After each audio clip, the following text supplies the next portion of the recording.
Welcome back to the Nullified Take channel here on YouTube, also streaming live, and Twitter, and all audio platforms where you'll be able to listen to this afterwards. I'm your host, Chris, and with me today is my co-host for the whole season of Australian Survivor. That's right, he will be going to the final two with me. It is Mucky. Mucky, how you doing? I'm doing fantastic, Chris. How are you doing, bro? Yeah, not bad at all, mate. It's been a busy week. I've had a lot going on. I may have had way too much caffeine today, but I feel like I'm going to need it because we've got quite a bit to go through today and talk about this new season, all the new players and existing players that are returning to the show. On a scale of 1 to 10, how excited are you about this?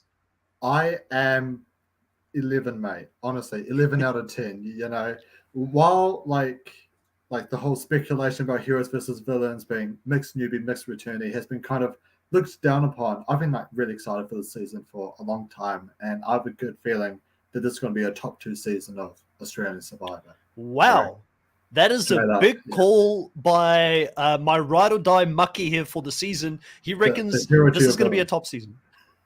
Yeah. So that's the important question before we even get into it. Are you team hero or team villain going into this season?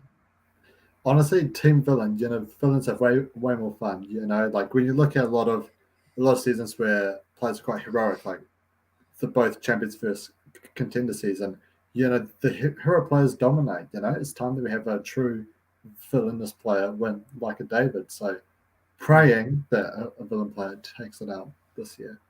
Yeah, I think that a lot of people that are watching the show, especially those that have been a fan from day one and that have seen all of the US show, that go and watch maybe the South African version and the Australian version, fans of that level, not the casual fans that got into Australian Survivor and maybe only watch Australian Survivor, because I don't know how they would feel about it, but I feel like the diehard fans, we're probably all team villain in a certain way. We want to see some devious play.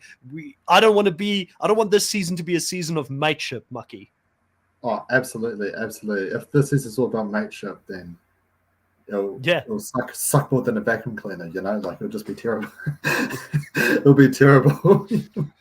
Amanda, welcome here to the live, saying, not me randomly being up to be alive. I'm so excited for the season. Australian Survivor levels over US Survivor. And yeah, I mean, listen, I feel like they're both good in their own right. I've got criticisms of Australian Survivor as well, but I'm excited for it. And Amanda, this is a great live to be a part of because we're going to go through the whole cast and we're going to be doing our picks for the season. So you can take part in it and maybe even let us know who you would have picked. Jenny, welcome to the live as well, saying, so excited for the season. I'm worried about Sam being too mateship. And I was literally thinking of Sam as I said mateship, but let's not talk about any of the cast before we actually get into it. Without further ado, how this is going to work, Mucky, I know this is the first time you're doing one of these with me, is that we're going to have a wheel with both our names on it, and I am going to spin this wheel to determine who's going to go first. So this is going to be to determine who goes first. If you're going first, then the person who goes second gets to select the order. So it makes it a bit fair. So you can choose to go first, but the person who selects or goes second can select the order, and they can either say you have to go female first or you have to go male first on your picks, and it's going to be a snake drive going up and down. I've got a great idea. We should do male, female, or returning player and new player. Yeah, well, you can determine that. If you are the person that goes second, you can determine that. So we'll leave that on the table as a potential to go that way as well. And let's get into it. A little bit of a spin. Do you want to go first or second here, Mucky? Oh, is it on me? Let's have a look. Oh, it might be me. Oh, what a stitch up. You know, you got my hopes up and then you... I'm going to, you know what? I feel very bullish about, I think, what I want to do in this one, but it's so tough because you get to select the order if I do go first. I'm going to go second. So you'll go first, which means that I will be the one that will select the order of what we're going to be doing here. So let me just change this around. And Mucky, you'll go first, and we'll start this one off with a male. No, actually, let's go female first. Female first, and then male. So it'll be female for you, male for me. I will then get basically you'll get the first female pick, I'll get the first male pick on this one, and we'll go up and down snake draft.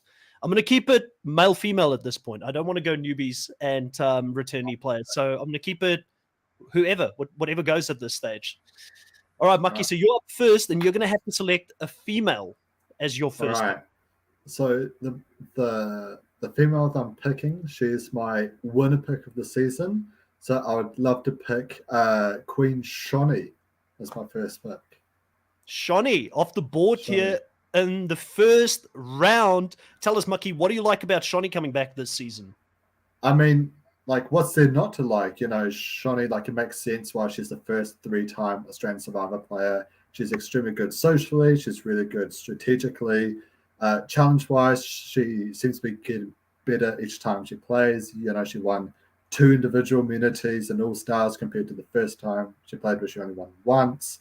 And I think this is the season for her to win. You know, she's got a big enough target, but with people like George and Haley on the season, they're going to be able to camouflage her, I reckon, in the first few early days. And I think she's just going to somehow make it to the end. And everyone's going to be like, oh my gosh, how did we let Shani get there? So I think this is the season for Shani to win. I'm not necessarily going to disagree with you. And for those that are listening to this for the very first time, they've never been with a draft, with any of the drafts for the Nullified Take, how this draft is going to work is that this whole season, we're going to get points for the players that we have in our teams. Those points would include confessionals. So, I mean, Shani is a confessional queen. She's going to give you content the whole season. And for every time one of these players get a confessional, you get 1 point. Team challenge wins will give you 5 points. Individual immunity wins will give you 8 points.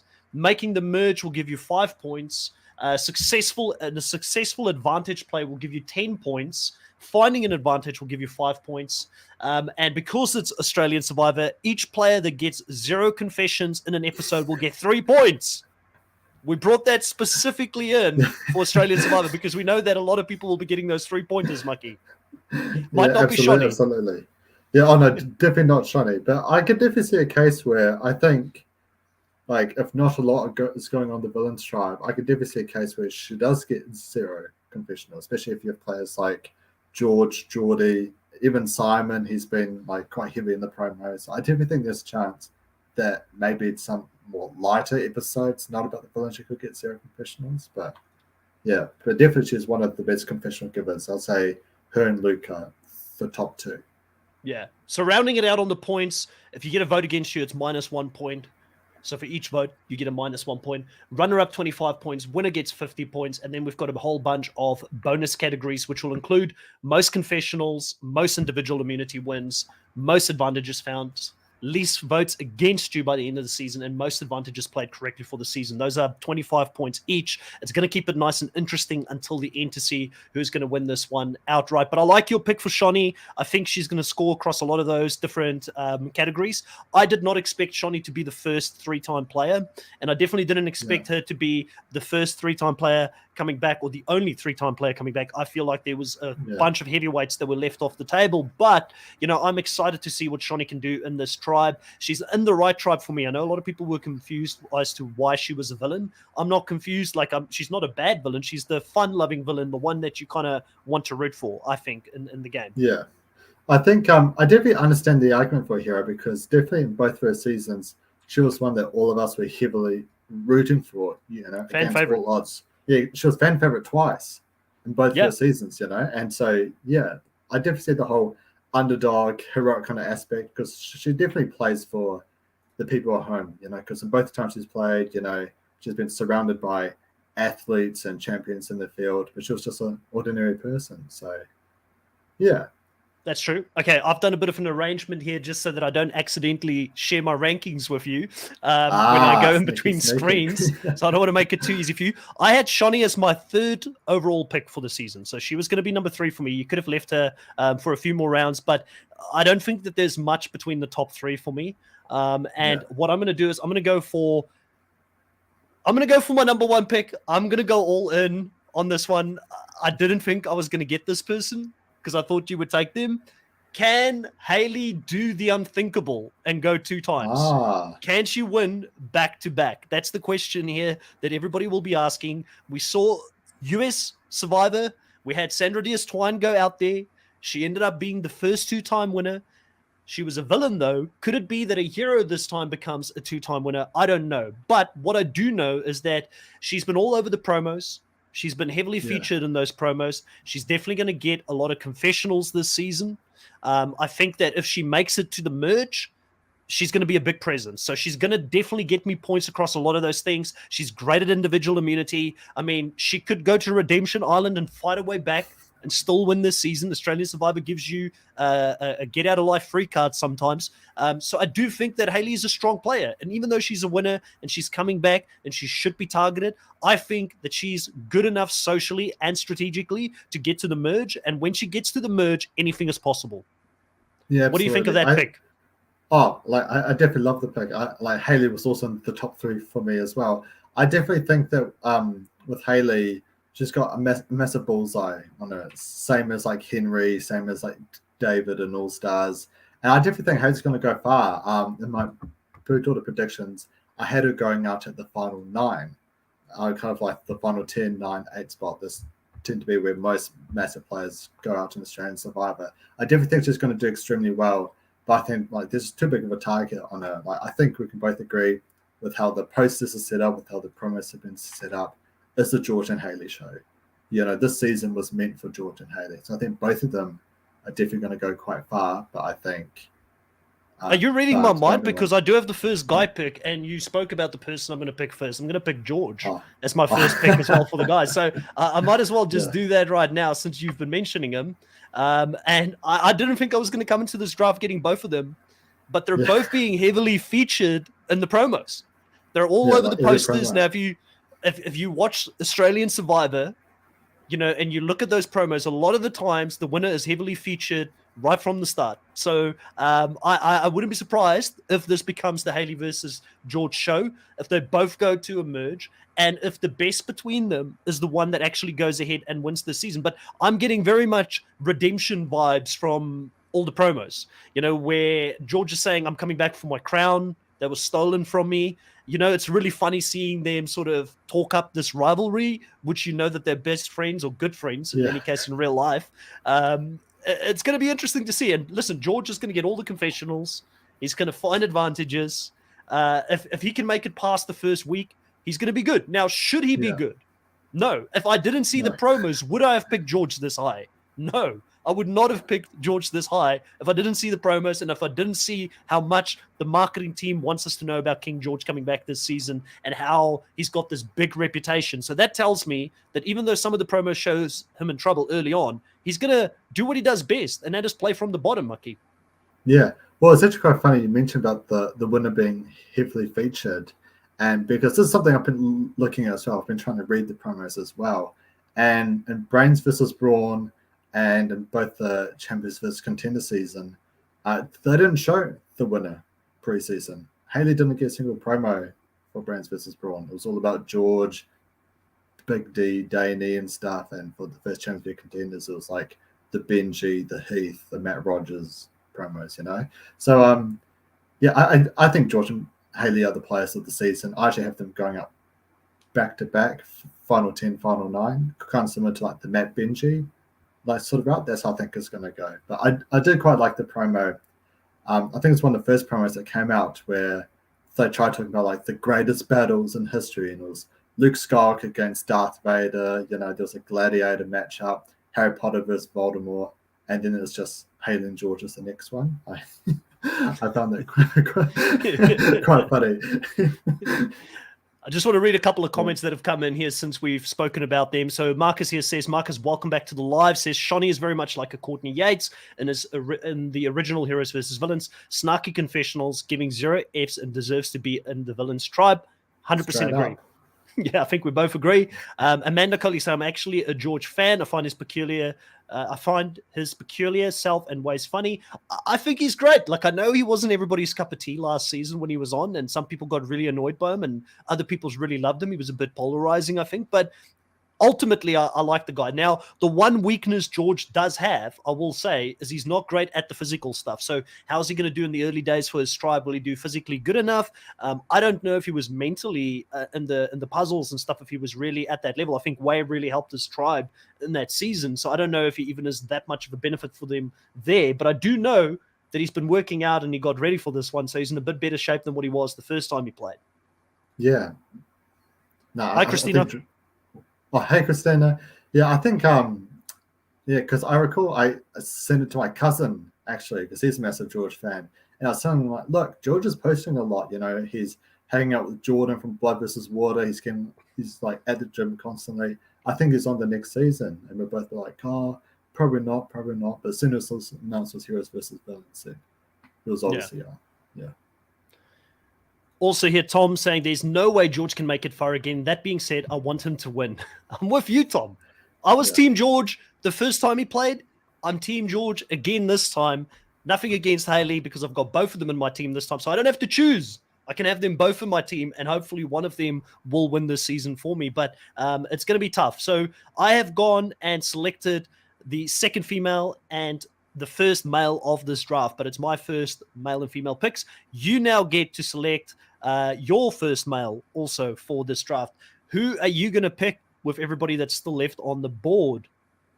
Well, you talk about George and Haley being the obvious picks, but I feel like this pick is probably the most obvious of them all. I feel like you left him out intentionally or unintentionally, but he's the sneakiest player out there. He's the villainous of all villains. I'm going to pick Sneaky Steve. Sneaky Steve as your first pick? The first pick, mate. He's the most villainous of villains in Survivor history. He's more villainous than Russell, straight up. Where's Sneaky? Sneaky Steve is so sneaky, I didn't even see him in there. Exactly, that's how good he is. I don't know what you've been doing before you got on this podcast, but I had no idea that you're going to go for Sneaky Steve as your first male pick. It's a great choice. It's an inspired choice. I'm normally the wild man and the crazy one when it comes to the drafts. I want to know, why did you pick Sneaky Steve as your first guy? Why do you think he's going to come into the season and do the impossible? Well, you see, because here's a brilliant thing about Steve, right? He was the fourth one out of Champions versus Contenders. No one's going to remember him. You've got George, Simon, Shawnee, Geordie, all these massive targets. And then there's Steve, it was all part of his cunning plan, the first tribal council. Even though, he was about to go home, if it wasn't for Matt Dyson blowing up, he would have gone. But he made sure that Matt Dyson would blow up and ruin his game, So that's how Sneaky Steve squeaks by. And he is coming in, wanting to take out Shawnee, best fan favorite, which I think that could do him in. But no, Sneaky Steve, everyone thinks Andrew Tate's top G. Sneaky Steve is top G, in my opinion. That was not a name. That was not a name I was expecting to hear in this podcast. YouTube, please just fast forward past that. But listen, Stevie. Sneaky Steve, as he comes back this season, was a bit of a surprise to me to see him come back. I do like him as a character. I think he was a great character the first season that he played. I wanted him to go deep, but I've got to be honest, mate. Like, he's coming in. He's the oldest guy at 62. He doesn't have as big of a reputation, but like you said, that could play in his favor. He doesn't have the reputation of a George, but I do think he can be as sneaky as George. He never really got a full grip on the game and never really had the opportunity to show us what he could do strategically. So maybe there is some hope for him here. The one thing he does have in his arsenal, at least, is the fact that he's a returning player. So you'd hope that he would have socialized with some of these players beforehand. And I don't think he's going to be someone that is necessarily like threatening from a physical standpoint for people like George. And I don't know how George is going to feel about him being sneaky. That's maybe something he'll work against. But I think that there's going to be some bigger targets coming after him very early on, and it won't be Steve. No, yeah, exactly. It's like, Steve, in my opinion, you'd put him out first because he's that sneaky. He's the villain of all villains, in my opinion. We're going to get some Russell Hantz confessionals from him. He's going to be burning people's clothes in the fire at night. I'm ready to see him to take the win. Yeah, I do have him going French as well. So you've got high praise for him. Sneaky Steve was my number 8, so you could have left him Definitely for a while still, I wouldn't have gone for him immediately. But, if he's your man, if he's the one that you want to back this season, who am I to tell you differently? I do think that Amanda, however, though, does agree with me as she says, I'm sorry, don't think he is lasting. So they've got low hopes for you so far here. But you can rectify it here with your next pick. Who's going to be your next pick when it comes to the woman? The woman. I'm going to go Rogue. Rogue? Right. You're completely going rogue on this whole draft at the moment. Let me find her. She's right over there, right? So Rogue, tell us about Rogue. What stood out for you on Rogue and why you chose her so early on? Honestly, so I had it as a potential top preseason contender to win. And then her promo came out and all of it just came plummeting down. But I think she's going to be a really fun character, So this is why you choose as your second female pick, because you think that she's not going to go far? Well, because I'm kind of getting like Chrissy vibes from her, where we're basically, with her promo, she's going around, she sounds a bit cuckoo, the people are like, oh, she's like a bit nuts, with some of the stuff that she's saying. But I think that's actually going to help her in the game because people won't take her as seriously. Like quite similar to Chrissy, she became like the mum of the tribe. She used her humor to really help that solidify her lines and to keep going forward. And I think Rogue could easily do the same thing. I think she might be a target in the first round possibly, but I think all the villains are going to all the pre-swap tribals anyway. So I think Rogue can definitely make a deep run this season. Okay. Listen, yeah. I don't know if I agree with you. I had it as number 10. So you're going for you're at the moment you're playing definitely into my hand in regards to the fact that you're not picking the people that I want to pick. And that to me is okay. I could be horribly wrong and have been horribly wrong in the past when it comes to looking at these players and thinking how they're going to do, because we've got very little to go off, right? And similar to you, I saw that promo where she was calling some of the heroes out, saying, oh, that's not very hero-like and heroes shouldn't be like this. And she seemed a little bit self-righteous to me, which I don't think is going to translate that well with some of the players that she's saying that to. And it's also very experienced players who've played this game before, who've gone very deep in the game, that probably have some bonds coming into it. It makes me not feel too good about how she's going to do. I did see that she is someone that is an animal activist, obviously does some great work, so that's why she's a hero. Probably make people aware of, the extinction of certain animals and trying to preserve them and things like that, which is all great work. But you've got to wonder if she's out there in the wild all this much doing these documentaries and things like that, how is she going to be socially? And again, I'm saying this with very little information. I could be wrong. And Rogue, if you do listen to this, it's nothing personal. We've got a couple of seconds of here and there to see footage of you, and similar to all the other new players. But I would not have thought that would be the first newbie player to get picked in this round. So you've shocked me twice. You've definitely shocked me twice here. We've got Marcus saying, Steve, LOL, he's giving me first boot vibes. I can see the villains willing to sacrifice him first. I can see that as well. I can see that. Marcus even saying Rogue, sneaky Mucky. So maybe that's a good thing. That's maybe a good thing.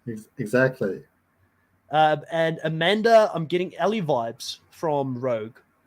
I thought Ellie was a great player. And I thought, I guess I can see it because Ellie, but was Ellie that, she wasn't that in people's faces about her discomfort with the players. She was sort of to the camera saying, these players are not worthy, basically. She didn't do it in front of them from memory. Yeah, no, I think like some stuff she was doing in front of Gabe, especially like trying to convince him that his idol is expired, even though he has the parchment literally on him. I think like that kind of stuff she was a bit more in your face about, but she never directly was saying that you're not worthy of being here, like you're dumb. Well, like I think Ro could. I feel definitely say some of that stuff. Yeah. I tell you what, I feel so paranoid about the fact that you've gone the complete opposite side to what I'm doing here this draft, because I now have my number 2 female pick still on the board. So I got my number 1. My number 2 female pick is still on the board, and I've got the next pick, so I'm going to have to pick her. I've made the mistake in the past of second guessing myself and not going with my instinct. And this one here, it was definitely one where I was like, should I go this high with her or not? Because they do have such a big legacy to live up to. But how can I not pick Nina Twine? Like, how can I not pick her at this point? I mean, I called it after the previous season when she got medevaced, and I said she's probably going to come back one day, and I would like to see her in a hero's tribe to be the opposite of what her mother was in the game, because she's great in the challenges. She was heroic in those moments when she had to step up for her tribe, but she did show that she's got the ability to play a cutthroat, sneaky game, but she never really got the opportunity to execute it, and left in such a heroic way in her previous season. Now, when you're the daughter of royalty and you've got to live up to that, that's a big thing to live up to. And sometimes you may want to make big moves just for the sake of it, to get out of the shadow of your mother in the game. But I do think that Nina's got a great head on her shoulders. She's played the game before. I do think she would have socialized, and I do think the fact that she's Sandra's daughter and she's playing with fans of the show like George and Haley, who have already picked, those players are going to want to play with Nina to a certain degree. They want to be a part of the cool kids club. They want to go over to America and hang out with the queen. Like, who wouldn't want to do that? So would you really vote the princess out immediately when she is good at challenges and when she's shown that she's loyal to the people that she says she's loyal to? I don't think she's going anywhere soon, so I have to pick her at this point, Mucky. Yeah, well, something that I did sort of notice about this cast, that this cast does have a lot more fans playing than I think last time there was this many fans was 2017. You know, so it's been a long time, but most of these players, like newbie players, are actually fans of the show, which is really exciting because it means that there might be a lot more intense gameplay going on this season. And I think Nina is like everyone's preseason Winnipeg. I think like we all know she's going to do extremely well. And I think if we see it, the other players are going to see it too. So I can definitely see her making a price merge. I don't think she's win. I don't know if she's winning. Like, I'd love for her to win. It'd be amazing, obviously, to get the Winnipeg right. The one thing that I still think will play in these Aussies back of their head, do you really want an American to win an Aussie Survivor show? I don't know. Like, I mean, I just feel like it's going to be, but then again, you'd hope she gets to the end, she plays a great game, they give it to her, right? But time will tell. Again, Amanda here saying, great pick. Mucky, how did you miss her? We see my eyes are all for the sneaky players, not the obvious players, you know. Fair enough. Well, we'll see how that strategy works out for you. I've got the next pick, which is going to be a guy. I did pick my first guy in George, and this is where I have to make a very tough decision, because I'm going to be honest with you. I've got two players in mind that are very similar for this spot, and it's about who do I go for first and where do I leave it. But for me personally, I'm going to stick with the strategy that I've got at this point, and I am going to go for someone that I did have in number 2 coming into the season for the guys, and I'm going to go for Sean from the Heroes. So far, 3 heroes. I didn't come in here thinking I'll have 3 heroes, but I was quite impressed by Sean Hampson's game in the first time he played. And I know some people may say, oh, you know, he got outplayed by David and outplayed by Luke. But I will say he was probably out of that alliance the person who saw them coming. And he was trying to warn his alliance, but his alliance just got bamboozled by the charm of those players. And they're 2 of the greatest players. Both of them are a part of the Hall of Fame here on the Nullified Take for a bloody good reason. They're the 2 best players probably from Australian Survivor in a lot of people's minds. So he went up against some of the best, didn't get out of that situation. But I like what I saw in him in his first season. He was a great leader at camp, which the heroes are going to look at someone who's going to take that leading role in the challenges. He was great at the physical stuff that he did, but he was also showing some chops in regards to being able to put an alliance together, to have that social game and to strategize. He was just surrounded by Johnny and Daisy. I mean, bad selection of 2 people to vote with or try and play this game with, because they just didn't have that game sense that he required. But if he could find a way to work with a Nina, if he could become that Mark to Nina this season, or you know, the other person that she wanted to work with the whole season that I had, Josh. That season, right? If he could become that to Nina, he could go very far and do damage with her. He could do damage with Haley. I think he's in a very good spot. They're not going to want to vote him out early, and I just think he's socially really strong. The one thing that counts against him, Mucky, is we just had Mark win. So will they let an alpha guy win twice in a row? That's the question. What do you think of that pick? Well, I think it's definitely a great pick, and I think Sean actually outplayed to David and Luke, especially with the Hannah vote as well. You know, he suspected that there could be a second idol in play, so he changed the split from onto Luke. It's true. It's very true. Onto Hannah. Yeah, and that's what literally saved him from getting voted out. And I think once Sean had gone, you know, like the contenders were basically stuffed, because he was the one who was able to rally everyone together. So because with how I sort of play or think about Survivor, you want to take out the social person, not the strategic leader, but the one that keeps everyone together. Because once they're gone, everyone else is just going to scatter. Like we saw that, literally, who was it? Like John and Daisy went up back to back after David, and yeah. So I think Sean's going to do that again. He's going to make a good group around him. I actually kind of see Sean, Nina, Haley, Flick being a type 4, and I reckon that's going to go all the way through the season. Yeah. I reckon, yeah. Okay, just before we get into your picks here, you're going to pick a guy next. I want to read a few comments here. Tom says, if you pick Geordie, you'll win a lot of points for Joker Confessionals. And the thing is, I've already got Haley and George and Nina, so I felt like I had to go for someone I actually thought could win the game in this spot. So I felt comfortable leaving those points on the table. And who knows? Mucky's gone rogue a few times, pun intended. He might leave him still on the table for me. Amanda here says, if Heroes goes on a winning streak, then Sean is easily getting to the merge, but he might go early merge just because he's getting the massive guy out thingers back now. Yeah, I agree. He's going to be his most dangerous part of the game, like with any of these alpha males, will be as soon as they hit the merge. Like, who's the biggest challenge threat that we need to get out now? We don't want another Mark Wales type of situation with someone getting to the end and winning. So this is his second time playing. So I hope that he's learned a bit from his first game, but I saw enough promise that made me positive in regards to trying to pick him here and put my money behind him. But enough stalling.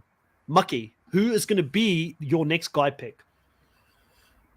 Well, I'm going to go with another returning player, actually, making it my third returning player.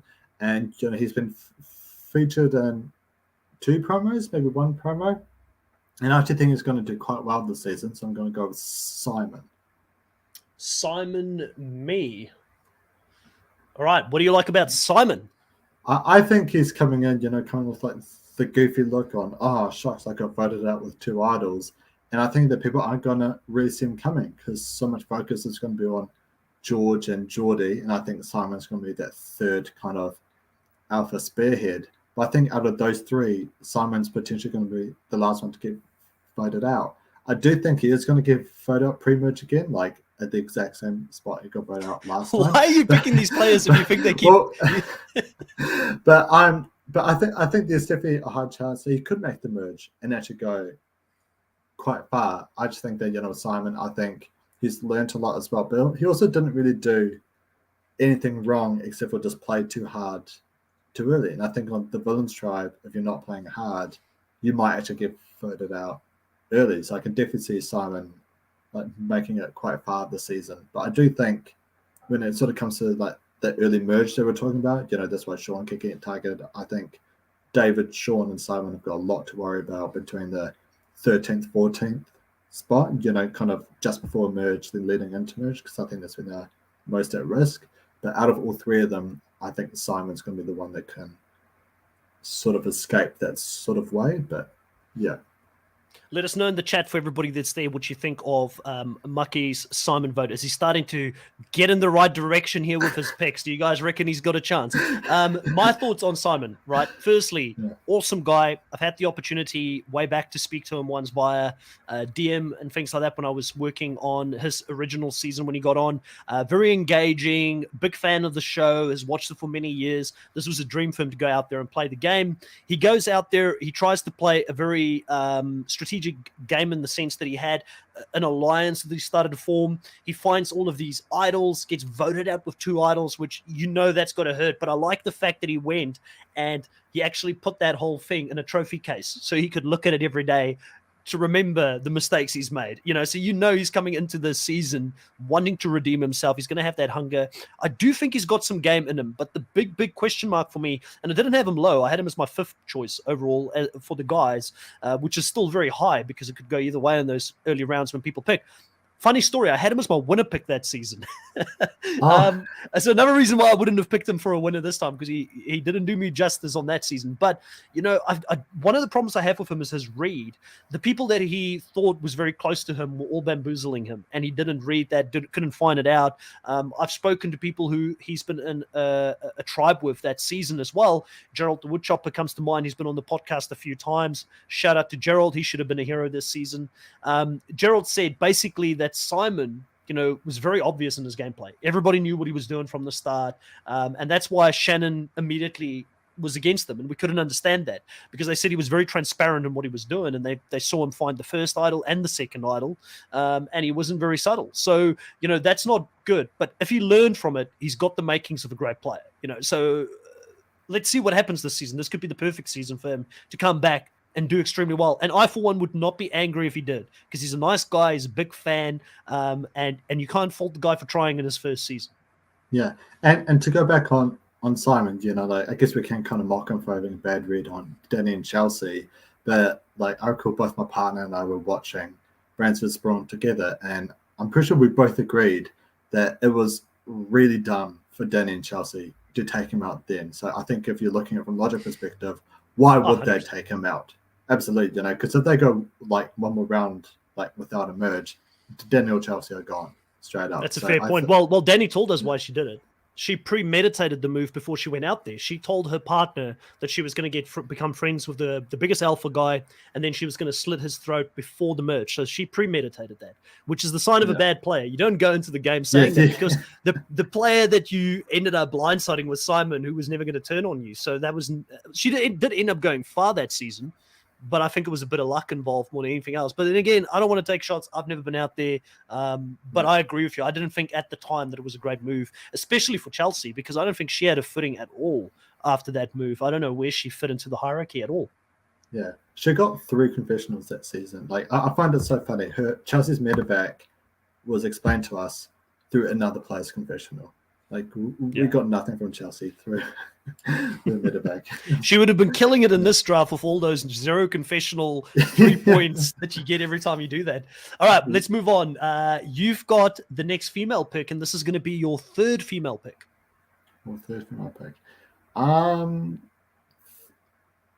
So I've sort of been sitting on this pick for a while about whether or not to put her in or not. But I'm worried that you potentially might take her. So I'm going to go with Mimi. Mimi. Okay, tell me what you like about Mimi. So when I first looked at Mimi, so there's a show that I watched last year called All of Us Are Dead, and I'm getting On G vibes. So On G, she was a character where she was quite suicidal, but when the zombie apocalypse happened, she was like, nah, stuff this, I'm just going to cause chaos on everyone. So she was opening all the doors and stuff. She was walking around, creating so much chaos. And I'm getting kind of the same vibes from Mimi here. I think she's going to be someone who may not get a lot of screen time, but when she does, it's because she's doing something quite explosive, if that makes sense. Kind of like the Alec Gabler, she's going to peak up, make some explosive moves, but then she's going to go back down. Okay. And I've maybe reaching the final 3. Am I good order predictions? Yeah. So Mimi for me is, let me just have a quick look here. She's the 2nd highest newbie on my rankings that I've got for the females. Oh. She's number 6. So I do rate her high for the newbies. I do like what I'm seeing in her promo packages. She does an interesting job being PR and communications manager for a luxury car company, which means that she's got to deal with very, interesting personalities on a daily basis. Like George is not going to phase her, because guess what? People who buy luxury cars is George times 20, so she's used to that type of, personalities around her, and she's got to navigate that on a daily basis and stroke their egos as they're buying vehicles or helping them and assisting them in doing those purchases. So I do like that. She gives me, funny enough, I had very Erica vibes from her though. I had Erica vibes in the sense that, she said that she is, because obviously Erica was a marketing manager who also worked in a male-dominated industry. And that's what she said. She's used to being underestimated in a male-dominated industry, which is similar to what Erica was. So I wonder if she's going to, lay back, let people make their moves, stroke their egos a little bit, then just strike at the right time, almost like Erica did, you know? So I do like her. I like the fact that she's undercover, also an amateur boxer, so she does physical stuff. She's probably going to be good at balance. You know, I think she could be very good. The one thing that I think could get her in trouble is that she is someone that is empathetic to a lot of people's causes. And she said that, you know, that villains are sometimes just misunderstood. Well, if she thinks that George is misunderstood, he's going to slit her throat. So just putting it out there, you know, if you play with a snake, you're going to get bit. And that's the only issue that I see with her potentially. But overall, I think she's a pretty solid pick. I definitely like that pick more than some of the picks you've done before this. So good job. Thank you. I'm glad I have your approval, Chris. Hey, listen, it's all gravy. It's going in my mind. It's going my way. Let's wait until the end of the season until I get absolutely taken to school by you because you took a few more risks than me. Just wait. The final three is going to be Mimi, Rogue, Sneaky Steve. Clip that, guys. Clip that. He's calling it. If it happens, Mucky's definitely been spoiled. That's all I'm saying.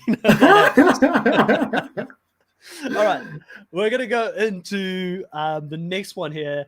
Let's have a look at who's going to be my next female pick. Now, you know what? It's weird for me because you've gone so off course. You know, like I think you may have forgotten your GPS before we started this whole thing, and you're like somewhere in the dark. What's a GPS? But I'm going to continue to just go down the road of choosing some of the obvious, and I'm going to pick Flick next. You know, I have to. She's still on the board. She got third place in her first season that she played in Brains vs. Brawn. She's got some people with her in this tribe in regards to Haley, who she worked very closely with. I don't think she'll go to the end with Haley again. I would like to believe she's not dumb enough to do that. But we are starting to get into the middle section here. Flick didn't really inspire me from a strategic standpoint when she played the first game. I didn't think she was this great strategic player. But one of the things that she was really good at was her social game. And it's well known that a lot of people have said, should she have made the final, she would have won, most likely against Haley or George. Because socially, all her friends were on the jury and they all loved her. And she was a great person. She had to persevere. She had sad news when her mother passed away, you know, and she was on the show. So obviously she had to go through some adversity. I'm very happy to see her back. Like, if nothing else, she's someone that I think will do well in the challenges, potentially could get me some points there. And I think she's a great personality. She's a returning player. I do think, like you can see with my picks so far, the returning players are going to mop the floor with the newbies, which is the main reason I hate half and half casts. Because it's been proven over and over again. You put newbies in with returning players, it's the best season possible for a returning player to win. They will mop the floor with these new players. That's my call, and that's why I'm going for Flick in this spot. What do you think of that pick? Yeah, I like the pick. I completely agree with you. I think Heroes vs. Villains is a perfect season for Flick to come back for. You know, I feel like she does truly represent a hero, especially in Brains vs. Brawn. She was an underdog for a long time. The news about her mum, and she chose to keep playing, keep pushing through. Like, that's probably one of the hardest things to ever deal with, you know, like knowing that your mum's passed away and, you know, you can't be there for your family can't be there for you. So she's definitely an inspirational figure, and I hope she goes far. I really like Vic too. And quite early on, she was very strategic as well. You know, she was the swing vote between Simon and Shannon's alliance, and, you know, she helped kids, you know, with their idol. And I think just her social connections, it helps her make those strategic moves. I think, you know, George and Haley were always going to just mop the floor strategically, but I think Flick definitely could potentially do some damage strategically, but it's just not as obvious because there's more social moves than strategic moves, if that kind of makes sense. Yeah, 100%. Yeah. Now, next one here, I've got to pick the next guy pick, and at the moment it's between my number 3 and 4 pick so far. And I am struggling with this one because it is, do I take a risk with someone that could flame out early but could go deep? Or do I take the sure bet to have points at the end? And you know what? The theme of my picks this whole picks so far for the season has been safe, and I'm going to stick with that. Because I feel like last season I took too many risks against Jake, and he mopped the floor with me. So I'm going to go for the person that I think will get further between the two that I've still got on the board, considering at 3 and 4, and I'm going to go for Sam. Oh, mate, he was my next pick. I know, and the thing with Sam is that he annoyed the crap out of me in his first season, right? So I never in a million years thought I would pick him in my draft because he was like the anti-person for what I like to see in Survivor, which is chaos, make a lot of moves and all those kind of things. But I think he's got such a great reputation after that season where people know that he's loyal, and he's stuck with both the flick of his season and Brooke until they blindsided him and sort of played him out of the game, that I think that people will, like Haley's not going to feel threatened by that. I think Shane's going to think he's a solid guy. And I think people will gravitate towards him as probably almost like the Colby kind of the season, as that old school player from the first or second season coming back. That's all about loyalty and trustworthiness. So I think that my pick with him isn't because he's going to make a lot of confessionals or things like that. I just think he's going to be there very deep in the game. And the other person that I had to pick with that you're probably going to go with, or you might still take a different direction here, is a person that I think is a higher risk between the two, because that person could either dominate the season and have one of the best wins ever, or they could flame out very quickly, because I saw a lot of flaws in their game the first season. Where with Sam, I feel like the only flaw was that he was a bit bland. But then again, bland gameplay can still win you this game, right, Mucky? Yeah, exactly. And I think, so when I first started watching Survivor, it was actually Australian Survivor 2016. That was the first ever season of Survivor I watched. And back then, I was a young kid. I was 14, maybe, like about to turn 15.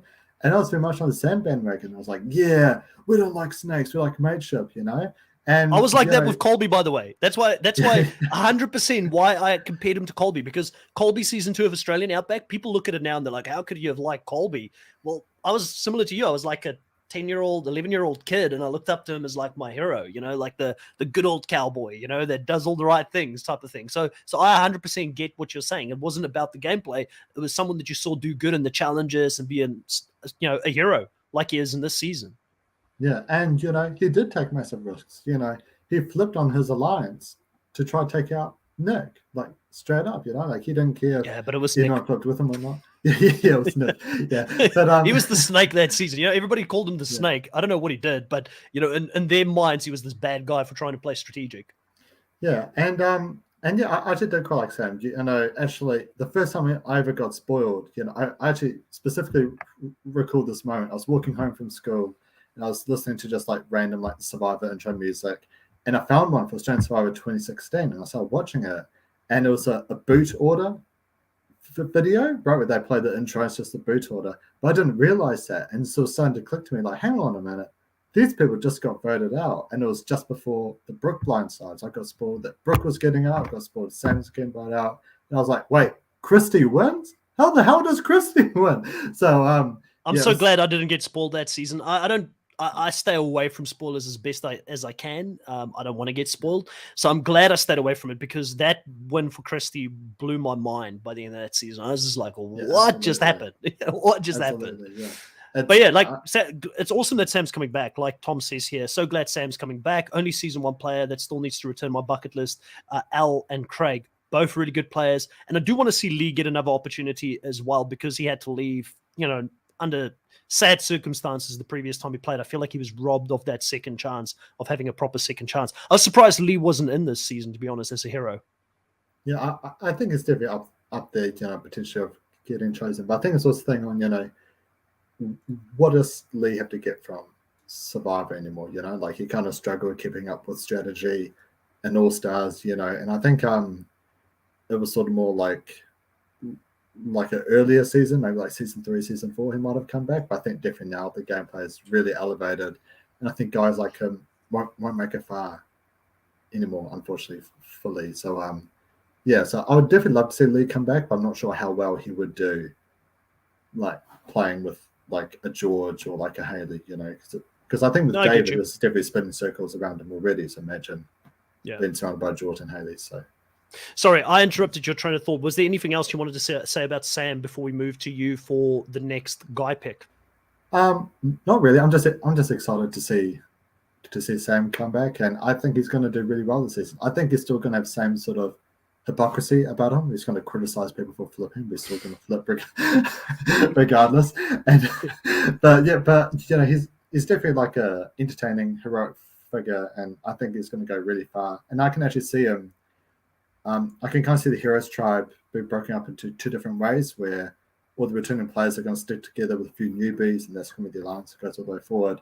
Or Sam's going to spearhead the newbies to take out the returning players. I think it could really go either way, because I could definitely see a world where he targets Haley straight off the bat. So, yeah. Okay, let me just quickly acknowledge here. Mud saying, yo, I watch this every season, all the way from Brains versus Brawn. I'm coming back from work. Mud Survivor's got a great YouTube channel as well. Does a lot of content for Australian Survivor, puts videos on there. Please go check out Mud Survivor as well. He's been a day one supporter of this channel. And Mud, I appreciate you. Thank you for stopping by and listening to this as well.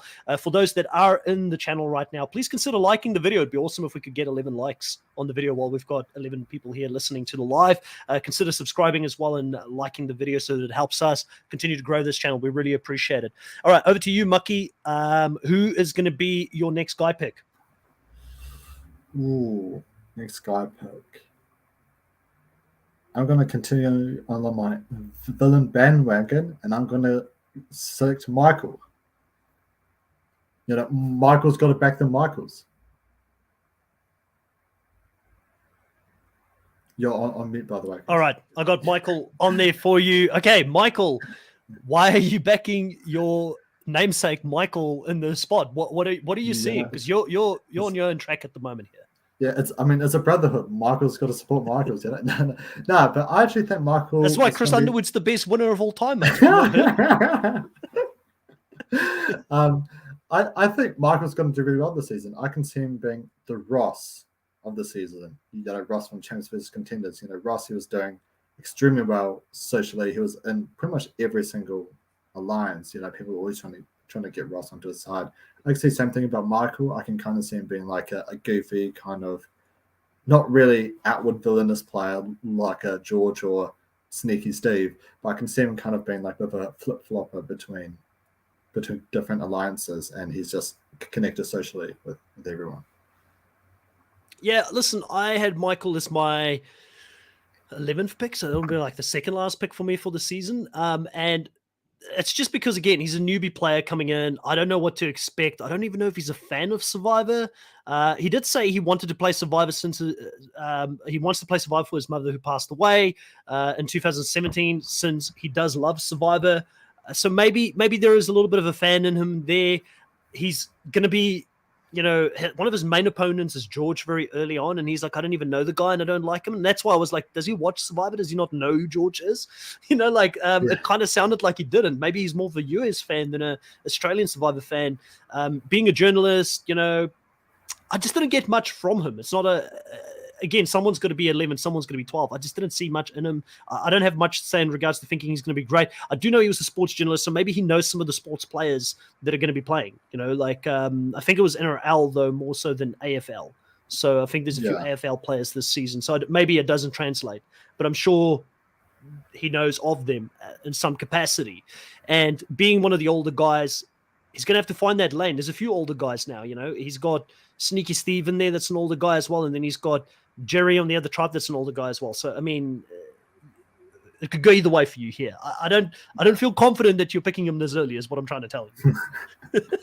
Yeah, I mean, I think you know, this would go the game changers route, where all the big stars get voted out early, and if not that's happening.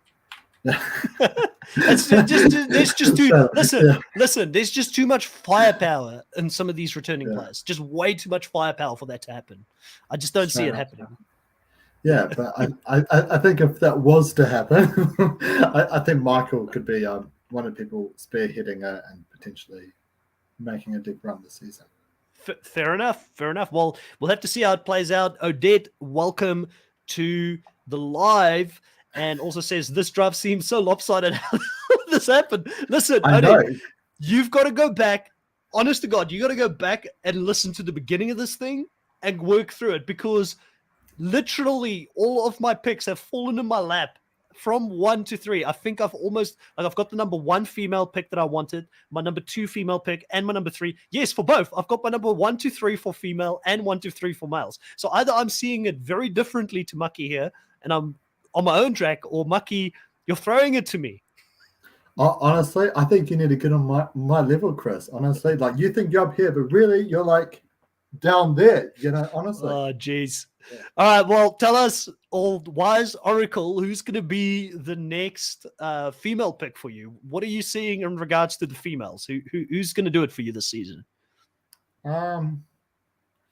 It's actually between 3 females, actually, and they're all kind of in the same spot, so I don't really know which ones to pick.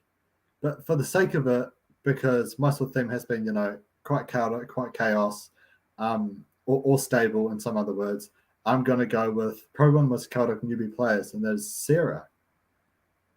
All right. Sarah Marshke, who's in the villains tribe. Tell us what you like about Sarah.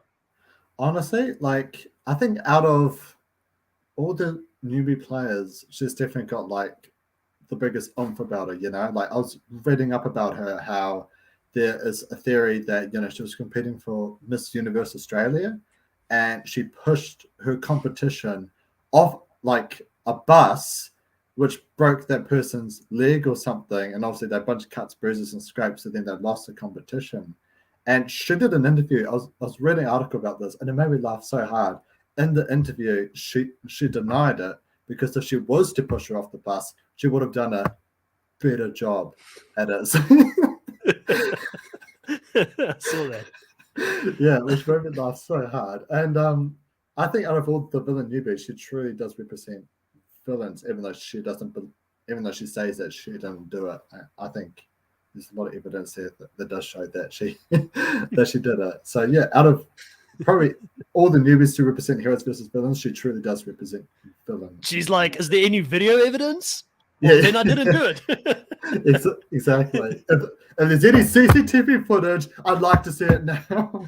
Did you hear about the fact that you could there's something like fake news, like you could do fake news, and you could have an AI computer generate my face on a different girl's body and get her to do it, and then people are blaming me for it. So technology's out there right now, Mucky. Anything's possible. It's definitely not me. I like it.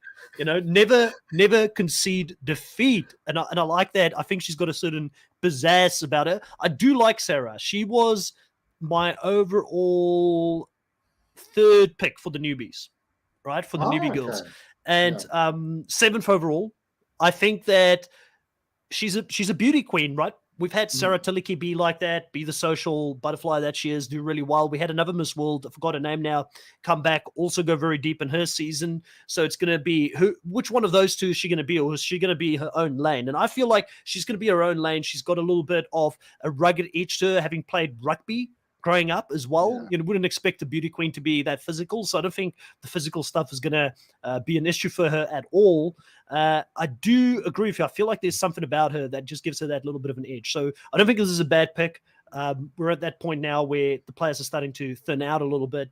But I think it's a steal, because I either would have gone with, depending on where you would have voted, I just one other newbie female above her. That's my 5th choice that's still on the board.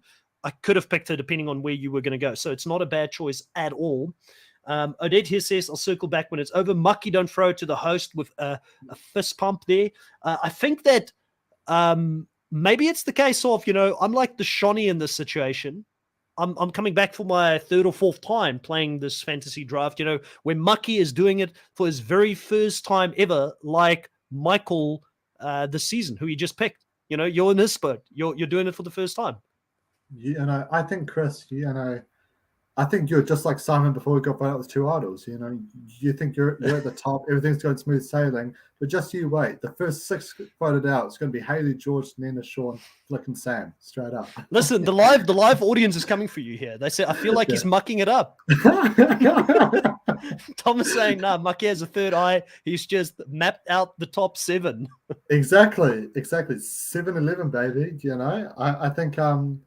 I think this top 7 is going to dominate straight up. So Odette here says, also the 2 newbies who are the highest rated for me haven't been picked yet. Though Newbie isn't wiping this, let's be honest, it's called Heroes. I agree with you. And I just said that earlier, Odette. That's why I don't like fans versus favorites. That's why I don't like these half and half seasons. I'm going to watch it and enjoy it regardless. But because that the returnee players are just going to do so much better than the newbies. But I will say this, Odette. I haven't chosen any newbies yet. I'm about to choose my first newbie, so maybe that's one of your top 2 newbies. Let me know in the chat as soon as I do. And I may pick my first newbie guy as well. Let's see how it goes. But I'm definitely picking my first newbie girl for the next one. And the person that I'm going to be picking has been all over the promos. I can't believe you haven't picked this person yet. It's going to be Anjali Rao, who's in the Villains tribe. She's a former CNN broadcaster. So obviously being a CNN broadcaster, that these days, if you work for CNN or Fox or NSBNC or whatever it's called, you're the enemy of the people because you keep giving people fake news out there. There's always an agenda. So definitely she's going to be a villain this season. She looks like she's not going to be intimidated by anyone. But more importantly, she's getting a lot of content. She's someone that I feel like will connect well with George. She could be Kara for George this season. I just see those two working together, and I like her coming into the season. She's a strong woman. George likes strong women around him as well when he's making these kind of decisions. And I think, she's going to like the fact that he's authentic. I heard that she played in the Real Housewives of Melbourne, and she quit the show early because she said that people were creating fake drama in the house and that it was all just for reality TV, and she didn't like the fakeness of it. Yeah, she didn't like the fakeness of it, and she's going to be on a tribe with George and Geordie. So now I was actually going to pick Anjali. For me, it was between Sarah and Anjali and one other person, which I won't spoil in case you end up picking her. But I think Anjali's going to, I think both her and Rogue have the potential to be the Chrissy of the season, where it's just a really fun character, really goofy, really funny, and is probably going to go quite far. I do think, though, there's a chance Anjali could be like an early voter. I just kind of get that vibe where she could go out potentially quite early, especially for like the Villains tribe, which I think is going to be extremely cutthroat. But I can definitely see a chance where she does make it really, really far. All right. Well, it's over to me for the next pick. This pick is my 4th overall because I've got my number 1, 2, and 3 guy. And I just had someone mention him in the live as well. He hasn't been picked as of yet, and it's going to be Geordie.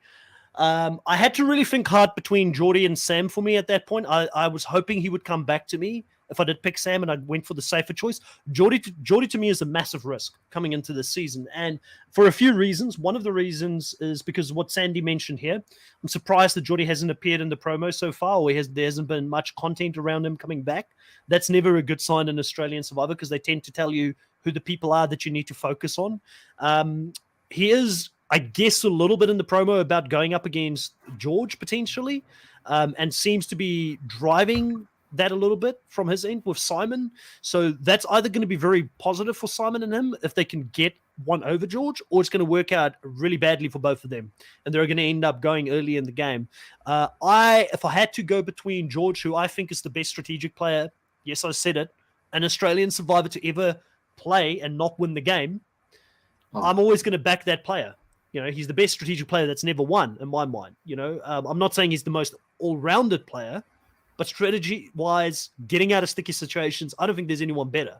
So Geordie, I think if he swings and he misses, he's out early. And I'm a little bit fearful of that. And I also think that Geordie played for this opportunity his first time he went out there. He played to be a showman. He played to live it up for the cameras. He didn't play a good game necessarily because he could have stuck with his alliance and gone a lot deeper with his brother.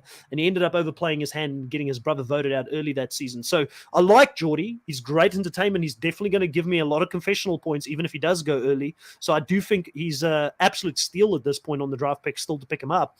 But I don't know where he's going to go overall. I'm not overly confident with him, hence why I've picked him this late in the game. But I mean, have I really picked him late if he's my 4th choice? You kind of gave him to me, Mucky. Well, I was never going to choose Geordie. And my sort of thing is, in more recent seasons, I think Geordie's gone in the first week or the start of the second week. So it's sort of how I do my boot order prediction. I actually look a lot at Australian Survivor 2017, that sort of format on where specific players win. And especially with more recent seasons, in the first episode, there's been like a twist or something to help people take out massive play. You had Henry's idol, which he could have used to take out Dirty Harry. You had George's advantage. you had the idol of the tribal podium, but there was multiple clues to it. And I think Geordie's either going to be the first player voted out because of the twist of the premiere, or he's going to be like that Amy, Sophie, like the first time she got voted out, kind of that sort of blindside, where it's like he's like the first massive character to get blindsided, and that's sort of when alliances first start properly forming, if that makes sense. And yeah, I think Geordie's gone pretty much. I don't think there's a chance he makes it that far, and that's not because I don't think he's a good player. I really enjoyed him play Business Water. That's just a recency thing, you know. It's 100%. The recency thing is going to be on people's minds for sure. He was exactly like Chappies.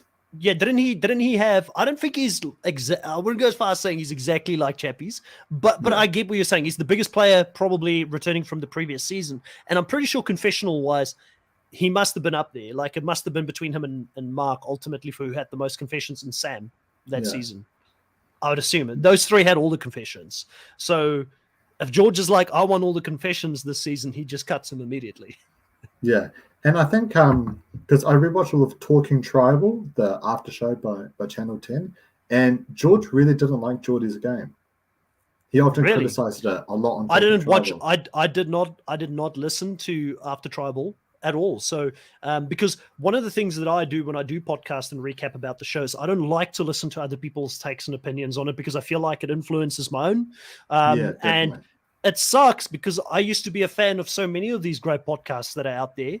I love talking about the show, but it's sort of, I can't listen to that because I'll have it in my mind and I'll probably let it take over my own thoughts. You know, I'd rather be on my own lane talking about the show and thinking in my own way. But I wasn't aware that there was some sort of beef there or that he was saying things about Geordie, because that will be a big reason why Geordie will go out there trying to take George out very early on. It all makes sense right now. It's, you know, it's all coming together.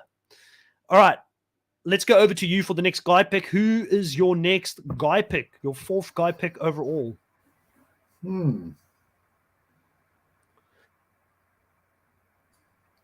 Well, decisions, you know?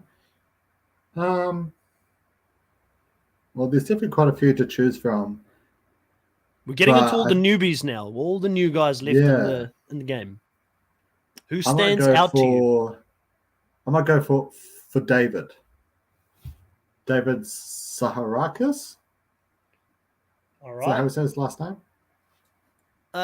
Yep. Let's go with that. I'm not going to pretend to know. Yeah, I think there's a lot of upside to David. Apparently, he's been a fan of Survivor since 2002, whether that's the Australian Outback or when the first Australian Survivor season came out, like before the reboot. So yeah, I definitely think David, he could potentially be like a Croc, like a Matt Rogers, like Croc hybrid, kind of something in between. And I can see him making it quite far because I think if he uses like the likes of Sean and Sam maybe as more of a shield, I definitely think he might actually make it further than them. So yeah. Listen, I think Odette says he thinks that you did pronounce it right. That's good. Good to know, because people get really antsy about these things, Mucky. You'll see in the comments at some point people are going to call us out for mispronouncing people's names. I always get the worst of it when I talk about Survivor South Africa, and I'm a South African and I still get the names wrong. But listen, David, ex-AFL player, physically he's going to do well. I think he's going to fit in pretty well with the boys, with Shane and with the likes of Sam.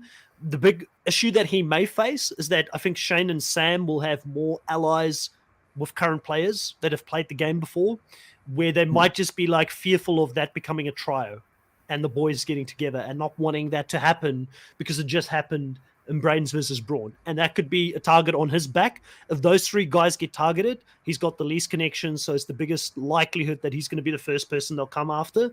But that's not his fault. He's coming into a season in this situation. I think he's a great guy. Looks like he's up for the task. He's watched a lot of Survivor. Let's hope that he's got some great gameplay in mind for coming into the game. I didn't see much in regards to what he was going to do. He just said just because he's a hero, it won't prevent him from crossing the line, and doing what's needed to win the game, which is great. I think that, if you're a newbie player coming into the season and you're seen as a hero, you should be like, yeah, it's just the title. I haven't done anything in the game yet to be a hero or a villain, so whatever. I'll just play the game the way I want to play it. So I think it's the right attitude that he's got coming into the game. So again, I think it's a very solid pick. It would have been between him and one other person for me. At this point, I would have gone, which one of these two do I pick? So I think it's a good pick. Yeah. All right, who's next? Who's your next female pick? Female pick. Well, since you stole Anjali from me, I'm going to pick my third pick, and that is Shani. Shani, is this one here, right? The actress. Yes. Yep. From Home and Away, and I've never seen a single episode of it. But yeah, I think Shani has a lot of upside to it. I think Tell people that are watching from the US, what is Home and Away? I don't even know. I haven't even seen a single episode of it. But... I've never seen it, but I know what it is. It's a soap. It's like a soap drama. Like, you know, in America, you've got Days of Our Lives or Bold and the Beautiful and all that kind of stuff. It's something like that, basically. So, but I believe she's currently living or has been living in Los Angeles. Okay. So yeah. Maybe I know something you don't. Anyways, you go ahead. Why did you pick her? And I'll tell you what I think of her.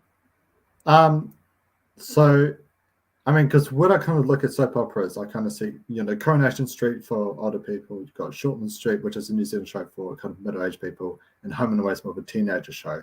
And I think with Shani being an actor, like especially from like a show that's kind of more dedicated, I feel like, towards teenagers as well, she's going to have a lot of that social likability, because a lot of characters in most sort of teenage soap operas are these like really likable people or really drama heavy people. And I think from Shani's character, from what I read, she was one of the more likable people in Home and Away. And I can definitely see her building like, you know, quite strong bonds with people. You know, I went to a film school, you know, like I directed a few films and I've even acted in a lot of things myself. And one thing about I wouldn't tell people that before you're on the show, Mucky. You're giving away, you know, very superpower here. You know, actors and actresses, mate. Yeah, and there's like one thing about actors is that they're just really likable in general, but also they have a bit of an ego about themselves as well. Because definitely in the film industry, especially here in New Zealand, they're so competitive that you got to have a bit of an ego about yourself, and you also just got to be really likable because the producers have to pick you, right? So I can definitely see Shani being really, really likable and everyone just wanting to work with her. Kind of similar to Pia. You know, like kind of after the first fight, you know, Luke, Janine, like the majority really wanted to work with her, and then there was the only other time which was close to getting voted out the first episode. So I definitely think Shani's going quite deep, and especially with acting.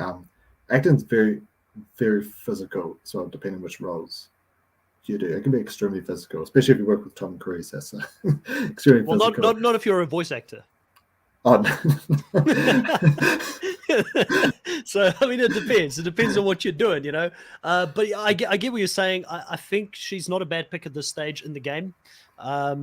She did play in You Are Next, so I believe that's a movie, like a slasher movie, and also yes. She's also known for in America for playing in Step Up movies. Step Up, I believe, is like dancing movies. She definitely has a dancer's physique, so I'll tell you that. She's been looking after herself.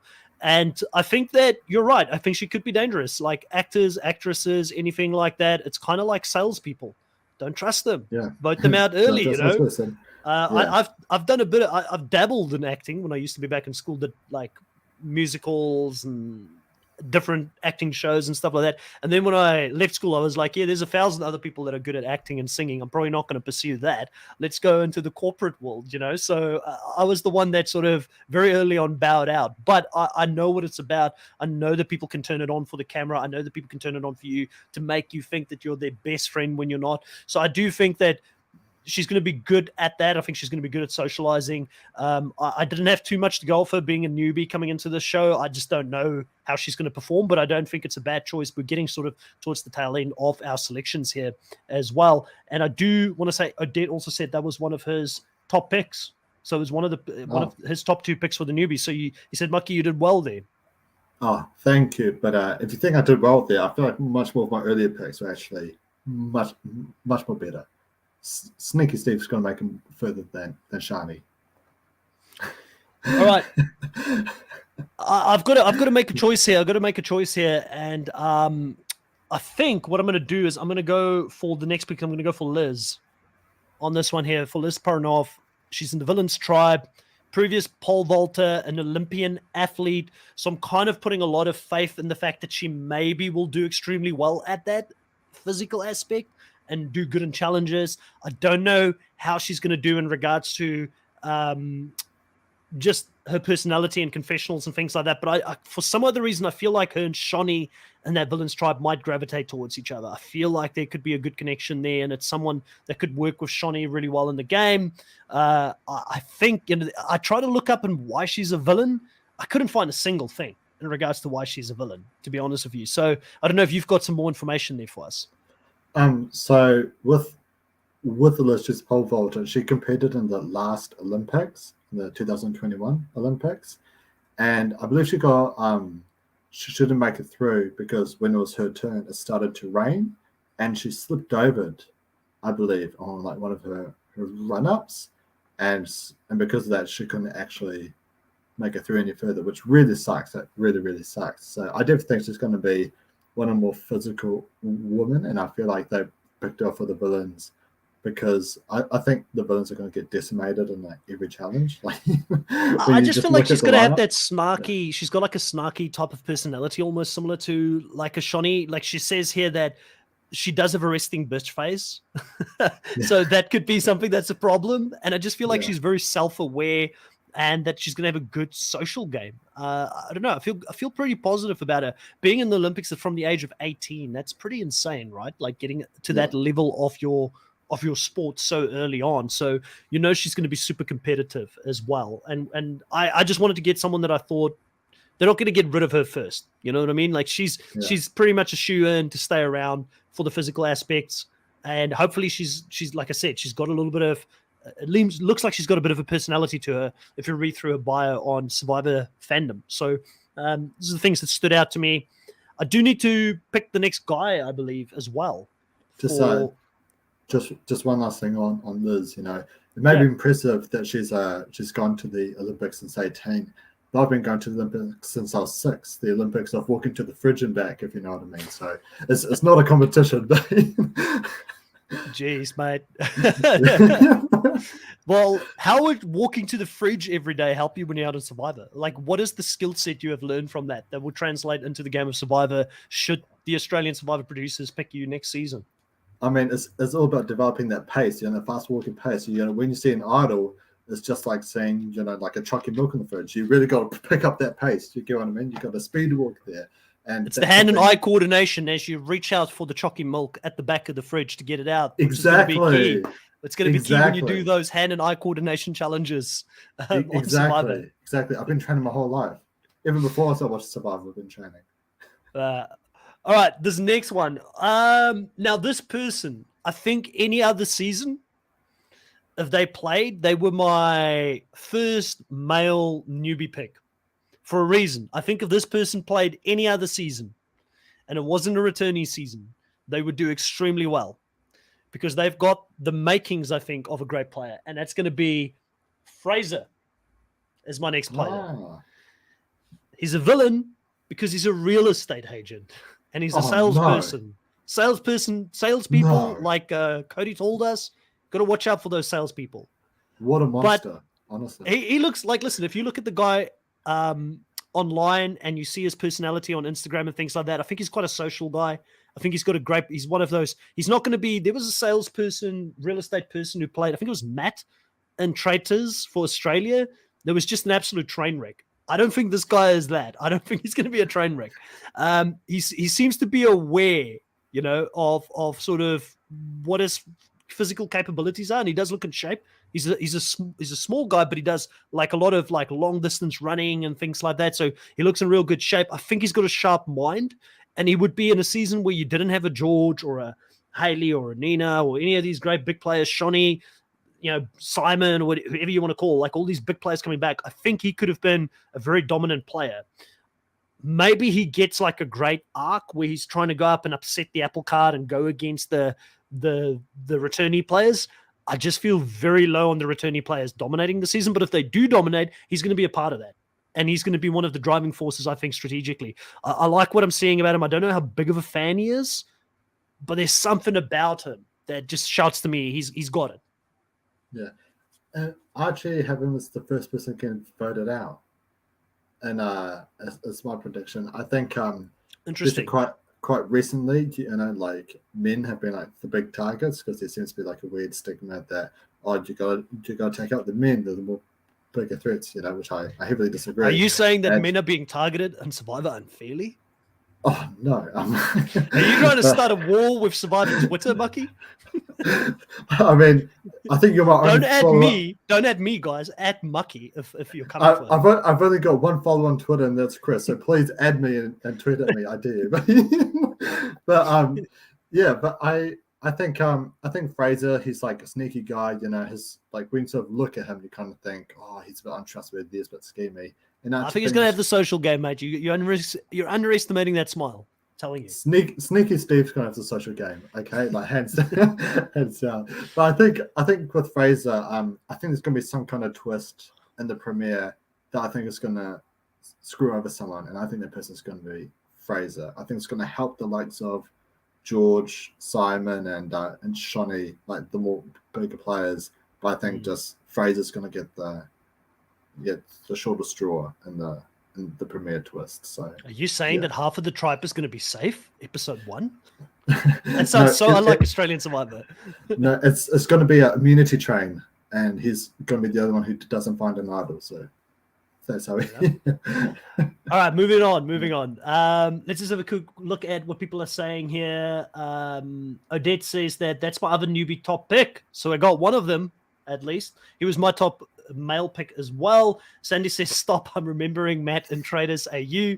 And yes, he is a train wreck. LOL. Yeah. Listen, he was a fun train wreck to watch, but I found it fun. I know some people found it cringy, but I found it funny to watch him go down in that game. All right. Have you seen Traders, by the way, Mucky? No, I haven't. I've heard a lot about it, but I haven't actually gotten around to seeing it. I really want to. It's up there. We need to talk. You need to watch Traders AU and Traders US. I haven't seen the UK yet, so at some point, if I get some time, I'll check the UK out as well.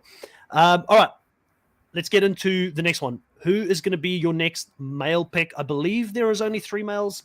Yep, 3 still on the board. Who are you going for? Well, my favorite movie is Top Gun, the OG. 1986. I love my Top Gun. I love my Top Gun Maverick. So it makes sense I go for the pilot of the cast. I'm going to go with Jerry. There we go, Jerry. What did you like about Jerry? He's a pilot. What else stood out for you? I think when it comes to heroes and villains, I talked about how Sarah actually really represents like the newbie villains. I feel like Jerry really represents like the heroes. He's a tourist pilot. His plane had to go down. He crashed his plane. And his co-pilot was stuck in the aircraft. So he swam back to get his co-pilot and to save his life. And I think that's a real awesome thing to do, because I've never personally been in a plane crash, and I don't want to be in a plane crash, but I assume it's extremely hard trying to get out of the plane, let alone getting out and going swimming all the way back down, hopping inside, So I think what he did is very heroic, and I think it's gonna there's 2 ways for Jerry. I think he's like the ET, where he kind of goes out quite early, but it's like a real sad elimination, or he's like a Tarzan and he just goes extremely far, but I don't think it's going to make a big impact on the season. I think it's someone where he's there for his story, not really for gameplay, if that makes sense. Yeah. It's funny you mentioned Tarzan, because Tarzan is his previous favorite player to play the game. He looks up to him. He wants to play like Tarzan. So it gives you kind of an idea as to what he's going to bring to the table. So I agree with you, not necessarily in the game. I don't think, if you had to look at likelihood of winning, I had him at the bottom of my picks, because I like picking the winner.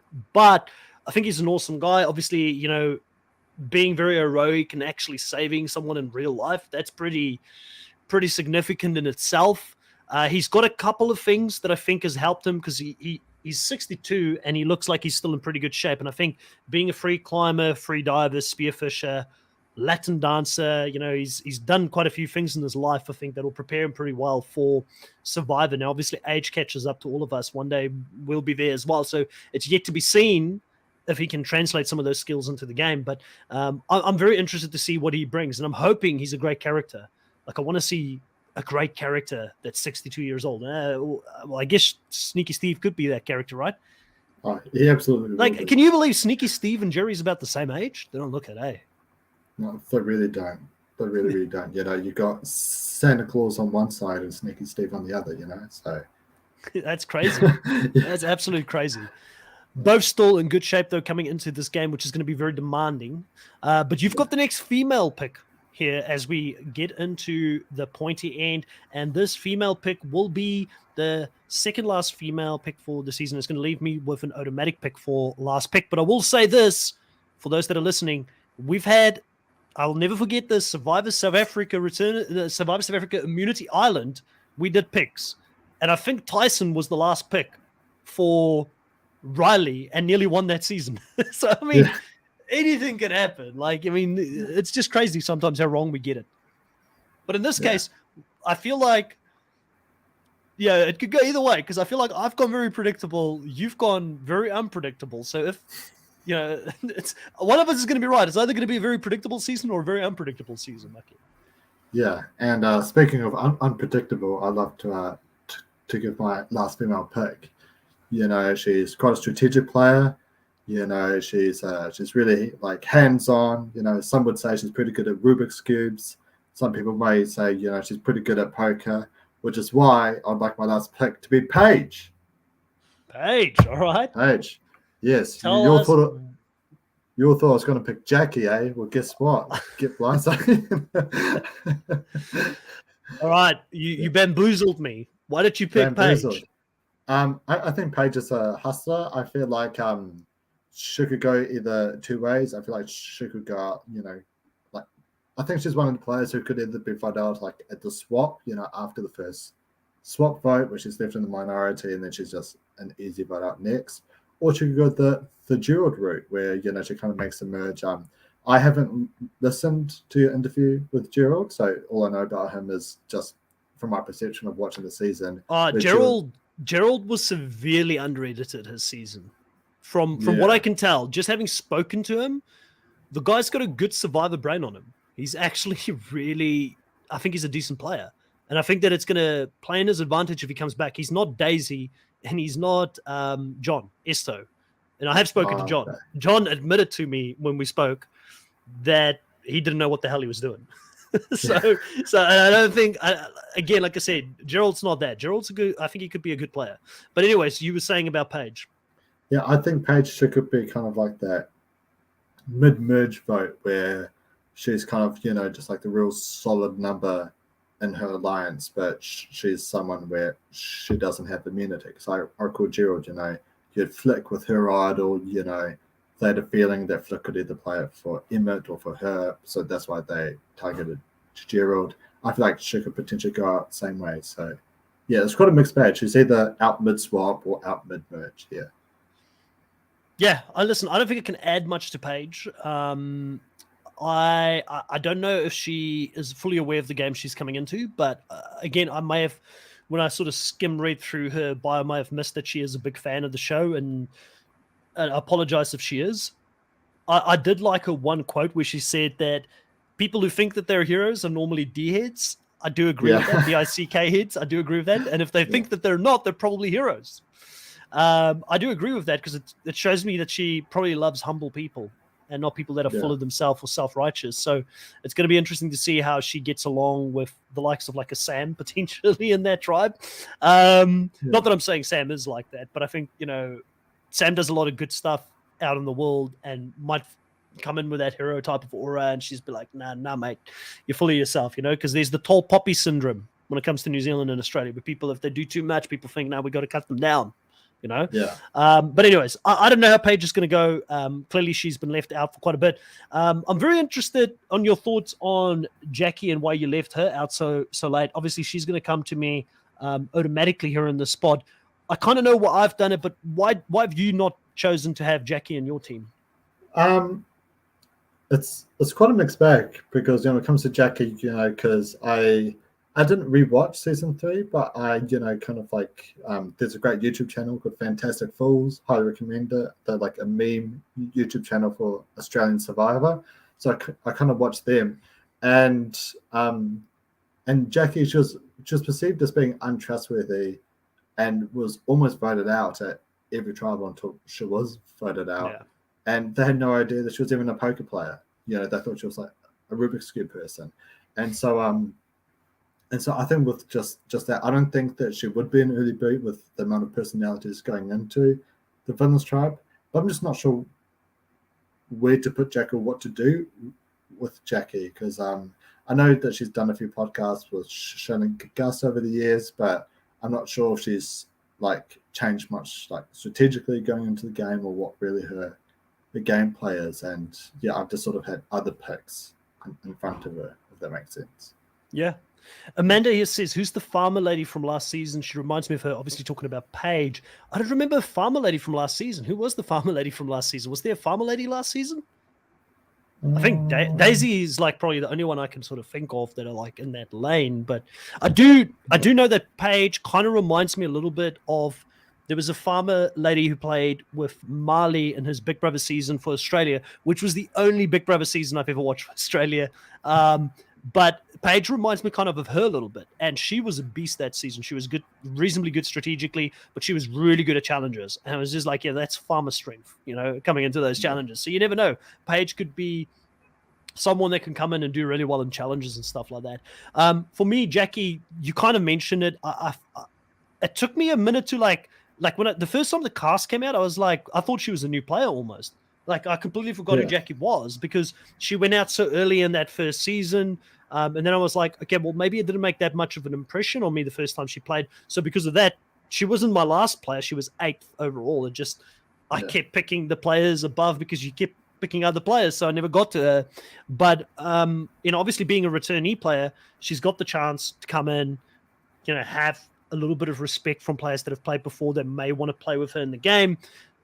But like you said, she's got that sneaky reputation of someone who wanted to play a very cutthroat game. And I think she was like maybe one of the few players who actually was willing to work with Russell in that season as well. Like she was actually willing to work with him.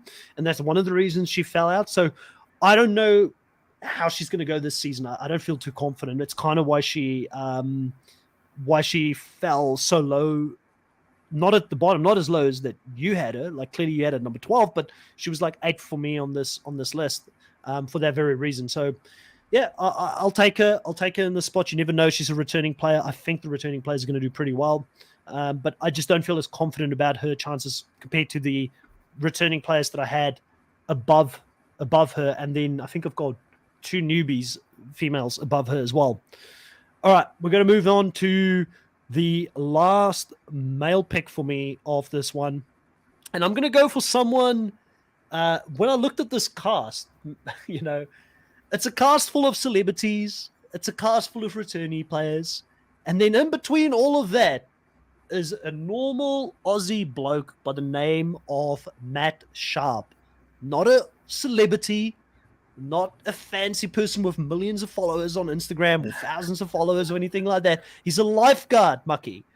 But maybe this ordinary guy can come in here and be the next Aussie, the guy who wins all the challenges, because he does look like he's in shape. He's a big fan of the show. Yeah. He's been a part of this Australian Survivor fan page, which Michelle is an admin and creator of. She'll be on some of the recaps with us.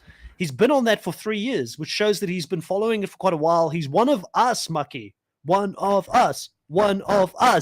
And he gets to play Australian Survivor. So I've got to back him. I've got to back Matt coming into this season. I don't know much about him. I do know that he's leaving his pregnant wife at home to go and win the money. So he's going to have to go in hard.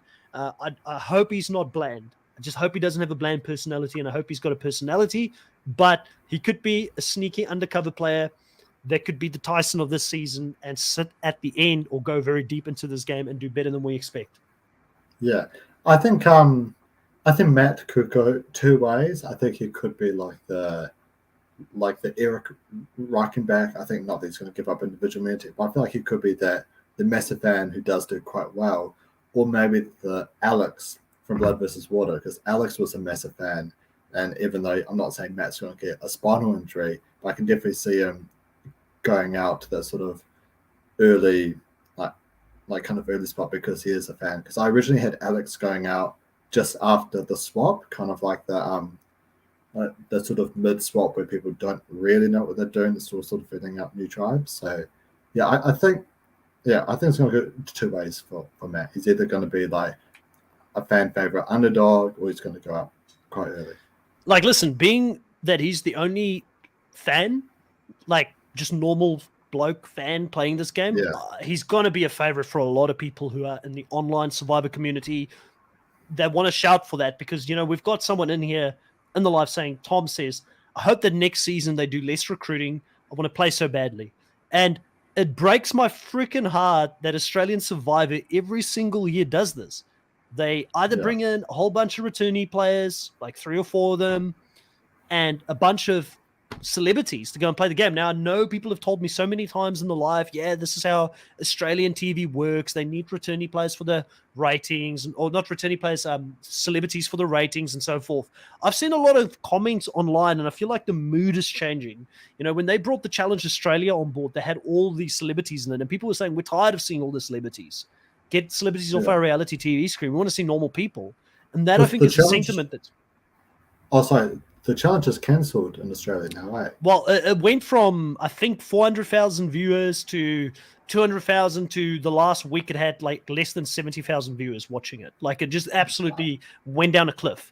And various reasons, they had people come back that I think just the average Australian that wants to watch a competitive reality TV show didn't resonate with it for them. They wanted to see that competitive reality TV stars, which would have been Amazing Race or Survivor or Big Brother stars from maybe there would have been better. But I saw a lot of people say they just want normal people on the show. And I agree. Like, I just want to see everyday Australians get a chance, because when you look at the South African product in comparison and you look at the casting and they get everyday South Africans going out there and playing the game, I just think that it makes for a more entertaining show, and it makes for a higher level caliber player, because it's true fans of the show going and playing it, not someone that says that they're a fan for the sake of it so the fans can get behind them, but they've casually watched a few episodes. You know, I'm not saying that everybody in this season has done that from the newbies, but Matt to me just comes across as like he's one person that you would like to see in a cast of another 19 like him, to see like what can that season be.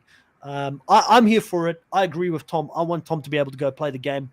I want to hopefully at some point have an opportunity myself, because I'm moving to Australia at some point in this year. So who knows? You know, Tom, you and I might be on there together, you know. But hey, there's over to the last person here for the draft. It's going to be Benjamin Law. And I will say Benjamin was not my last pick. Again, you screwed it up with how you've been choosing. He would have been my number 10. So I chose greatly. Right at the bottom for me. And the reason I didn't pick him was because Matt was number 9. And I'll talk about that a little bit and what my thoughts are on him. Do you have any thoughts on Benjamin Law? I know that he's a radio host. You know, he's written a few novels, you know, and he's I think one of them's turned into a TV show, like a soap opera or something. And I think it's going to go a couple of ways for Benjamin. I feel like, you know, he can make a deep run, being like a massive fan of the show. These already stated, and that I think he could be quite strategic, which could either make him be an early vote out or someone who goes really far. Because I can see him working with the likes of Haley and stuff, but I can also see them targeting him, because I think for Haley and stuff, you know, I think the best way that Haley's probably going to make it to the end and win again is if she does some kind of boss and rob strategy, which gets a bunch of non-massive fans, players like a David and Jerry, to stick by her and just dominate the swap and the merge till she gets to the very end. I feel like Benjamin's someone who would recognize that and maybe try to turn the tables. But yeah, I feel like with Ben, he said that early boot, or he goes like final 6, final 5. Yeah. Tom, I've got you, fam. Definitely no backstabbing from my end. That would probably be my downfall. Like, I don't know how I would, like, I'm one of those people, like, I'm a social butterfly. I just like to meet people, talk to different people. It's why I do the podcast, why I love interacting with the fans, you know, and I have so many people that I talk to about the Amazing Race. You know, I've got Michelle, I speak to Jake about Survivor US, I speak to Chantal and Drew all the time about the challenge. You know, I speak to so many people. I just love people. So I feel like my downfall would be like, how do you, you know, like backstab people when you're out there? It sounds all fun until you're actually out there playing the game. I think it's a lot harder than what people realize when you're like, you know, relying on these people for warmth at night, and you're bonding with them for like hours and hours at a time. You don't have a phone to distract you. You get to know people so much better on the island. I think that would be my biggest fear, Tom. But, you know, we're good. We're Gucci. All right. Ben, for me, again, I agree with you on all of those things. He's an author, broadcaster, journalist / writer. They called him the ultimate slashy this season as well because he does so many different things. So that's someone that does a lot of different things. He did create the TV show The Family Law, which is it's a comedy show, I believe, and it's based on an Asian family moving to Australia. So I've never seen it. I assume it's really good and people know who he is over in Australia. He does say he's a Survivor super fan, so he's watched quite a bit. And, when you call yourself a super fan, I would hope that he's seen all of the shows and all of the different iterations that there is of it. I just don't know how he's going to fit in. He's also a big social justice person, supporter of LGBTQIA+. I hope I got that right. So, how's that going to translate into the game? I don't know. I just don't know. I think in the American show right now, that would fit right in with a lot of the people that are playing the game. I feel like Australia is a lot less political, so I don't know how he's going to fit in with that type of outlook on it. But he could go out there and do really well. Like I said, didn't have him as my last pick, but nothing specifically stood out for me as well on him. I almost feel like they casted him to be the male way, but there can only be one way in my heart because she's been on the podcast more than once, and that's Wei Chim.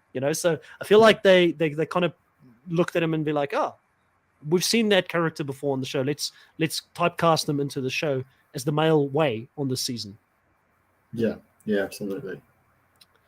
Okay, Sandy here also says, also with how Survivor AU edit their seasons, I feel bad for the newbies because they're going to have basically zero screen time over people like George, Geordie, and Shawnee, which is a great point. And I do want to bring it to everybody's attention. We have thought about this. And that's why in the draft, for anybody that gets 0 confessionals in an episode, anybody, they get 3 points because it's Australian Survivor. So nobody's going to walk away with 0 points. You actually get more points for no confessional than what you do for 1 confessional. So it might be lopsided by the end of the season because if you get a confessional, you get 1 point. If you get 0 confessionals from one of these players, you get 2 points. If your team wins the challenge, you get 5 points. Individual immunity wins will give you 8 points. Making the merge, 5 points. Successful advantage play will give you a whopping 10 points. Fighting an advantage will give you 5 points. Votes against you would be -1. The runner-up gets 25 points for the season. The winner gets 50 points. And there is bonus categories as well for this draft. The most confessionals for the season, most individual immunity wins, most advantages found, least votes casted against them, and most advantages played correctly. All will give 25 points. So quite a few different categories up there. And this draft can go any way. It surely didn't go the way that I expected it to go for this stream, but we'll get it up there one more time, guys. Team Mucky and Team Chris, there they are. Let us know in the chat, who do you think is taking this one home? Who do you feel confident about for this draft? Mucky, how does it feel to have completed your first draft here on the Nullified Take? It's really exciting, but I feel quite bad as well because it's just been such a landslide against you, Chris. Honestly, I feel quite bad for you. It's like the first 12 voted out are going to be all your picks. So yeah, I'm really sorry. I'll buy you a tissue box before you head to Australia. How am I ever going to survive this? I've only got a total of 4 non-returnee players, I believe, in my tribe. And Wow. out of the 12, I've only got 4 non-returnees. So that would mean that I've got 8 returnees in my tribe overall. I really heavily leaned on that because I am that confident that the returnees are going to mop the floor with the newbies. Sad to say, I think it's going to be a predictable season. I think that your season predictions would be a more exciting season, Mucky. Because I'd be like, how did this happen?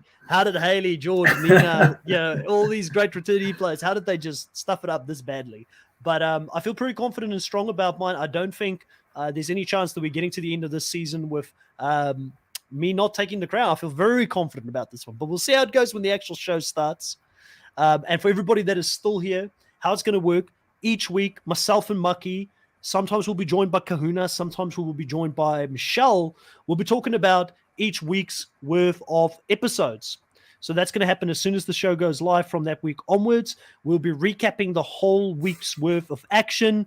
And what we will be doing is We'll talk about it more loosely because there's 3 episodes, and we'll talk about the biggest moments. What did we think about it? Who impressed us? Any of the controversies that happened and things like that. But most importantly, we'd love to have all of you that were able to join this time to be in the lives again, because it's so much more fun having people in the live audience that we can talk to. Not that we don't appreciate those people who watch this later on, because we understand everybody's schedule can't line up, but it's always fun to have people here in the live. We'll be talking about it each week, and we'd love to have you a part of that. It's going to be 8:30 p.m. Australian Eastern Standard Time each Friday. That's going to be the time you can lock it in. Every week we'll be talking about it. And I just want to bring up Tom's comment here. I think Mucky has traveled from the alternate universe where Steve somehow wins Survivor. Mucky is running his own lane. He's running his own lane. That's all I'm going to say, And what a debut for Mucky on the fantasy draft. I've never seen so much chaos before, but it's going to be a great season. It's going to be a great season. I can't wait to see how it plays out. On that note, that is it for this live. Thank you so much for everybody that joined in tonight or today, wherever you're at, to take part in this. We've really enjoyed the comments, the back and forth. If you're watching this later on, because I'm assuming everybody in the live has already subscribed to the channel, please subscribe to the channel. It means so much to us. It would be so awesome. We're 30 subscriptions away from reaching 1,300 subs here on the channel. It would be so awesome if we could achieve that within the next couple of weeks as we cover Australian Survivor. I do know that 50% of people who watch this content aren't yet subscribed to the channel. So that means, the sky's the limit in regards to growing it. Please consider liking it, commenting. Let us know. All the social links is in the description below. Let us know what you thought of this recap, the fantasy draft, and we'll catch you guys next time when we will be talking about week 1 of Australian Survivor Heroes versus Villains. Can't wait for it. And stay safe, everyone. Enjoy your weekend. We'll catch you next time. Bye. Have a good one.